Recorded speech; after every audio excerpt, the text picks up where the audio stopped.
Hi everyone, Shape the Knee Take Tano here, the internet's busiest music nerd, and it's time for a review of the new Indigo De Souza album, Any Shape You Take. This is the newest full-length LP from North Carolina singer and songwriter Indigo De Souza, her second full-length, which is out now via Saddle Creek, a project that I've been looking forward to getting into thanks to its rave reviews and decent teasers. De Souza's production this time around is sounding a lot sharper and more colorful since that Saddle Creek bump too. But all this extra industry push hasn't resulted in the total and complete artistic aha moment I guess I was hoping for. Don't get me wrong, Any Shape You Take is a solid record that's worthy of attention, and ultimately feels like a high-def version of the lo-fi indie rock found on her debut, I Love My Mom, but with that change, we didn't lose that kind of organic and raw feel. It is a slight letdown though that a few of the instrumentals don't really add up to much more than boilerplate for the indie genre. There are some spots where the writing leaves something to be desired too, like on the song Die/Cry, which is a pretty straightforward rock cut with some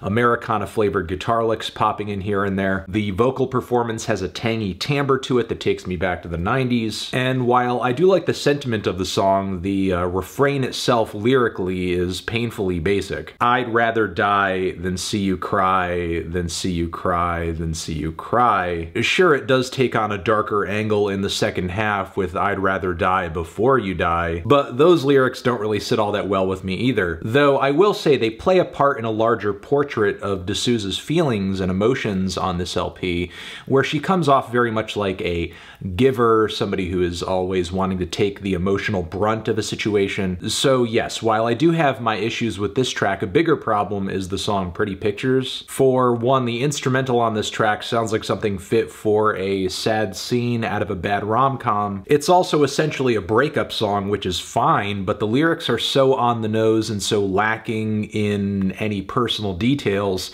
it sounds almost like an ad for breaking up. Breaking up and getting back together, breaking up with someone you love, because you know it's going to be for the better, but it's so hard to give it up. And lyrically, things don't really get that much deeper on the rest of the track too. Again, the writing doesn't feel like it's so much in reference to a specific breakup, but like breaking up as an abstract or as a construct, like heard secondhand from somebody else. The writing on Real Pain isn't that much better either, though I think this track does come to a more interesting climax. With this agonized bridge of heavy, droney guitars, screams, sound effects, and what sounds like chatter too. There's also a refrain that brings the track to a triumphant end. The song Bad Dream is pretty climactic as well, with De Souza launching into one of the more impassioned vocal performances on the record. I love the heavy and fuzzy cathartic guitar layers all over this track too. They really call back to indie's classic lo-fi 90s stomping grounds, with a full, warm, sort of euphoric sound. Things pick up on the song Late Night Crawler too, not only with one of the most dynamic instrumentals on the LP, but some actually compelling lyrics about separating as well. Maybe we're bigger than staying on the very same island, maybe we're bigger than staying in the very same place, and I love how the track ends with one of these bars of, I won't be cruel when you find that you don't need a girl to feel better, which really conveys, obviously, this feeling of tragedy on the song, but again, with De Souza's emotions across the record generally, there's also this sense of forgiveness and understanding no matter what life is kind of throwing her way. The song Hold You was a teaser to this record, and in the track list I found it to be a pretty refreshing change of pace, though I anticipated there would be more tracks on this LP along the lines of this one. It features some really slick, syncopated drums and guitar leads. The grooves are pretty danceable, and overall the song brings more of a pop vibe. De Souza even smooths out her vocal delivery a bit more to fit along with the style. I love the assuring lyrics on the track, and it's easily one of the most feel-good and infectious spots on the project too. Meanwhile, the closing track is the epitome of doneness. I mean, the title of it is literally Kill Me. It features some of the grandest and most chaotic guitar riffs, which kind of have their edge taken off by some very sweet vocal harmonies. There's so much emotional anguish being expressed on this track too, which is leading De Souza to write in this way where she's just saying like, look, I'm done, kill me, make it over.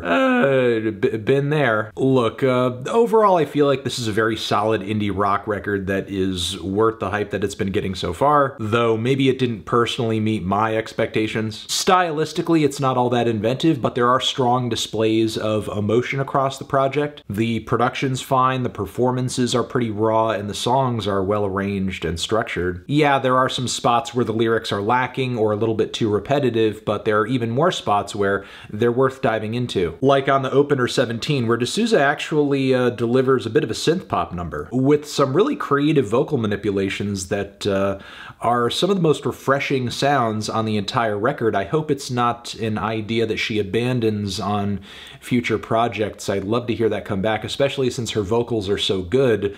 They still showcase a lot of character even as they're altered. Feeling a light to decent 7 on this one, Transition. Have you given this album a listen? Did you love it? Did you hate it? What would you rate it? You're the best, you're the best. What should I review next? Hit the like if you like, please subscribe, and please don't cry. Hit the bell as well. Over here next to my head, it's another video you can check out. Hit that up or the link to subscribe to the channel. Anthony Fantano, Indigo De Souza, forever.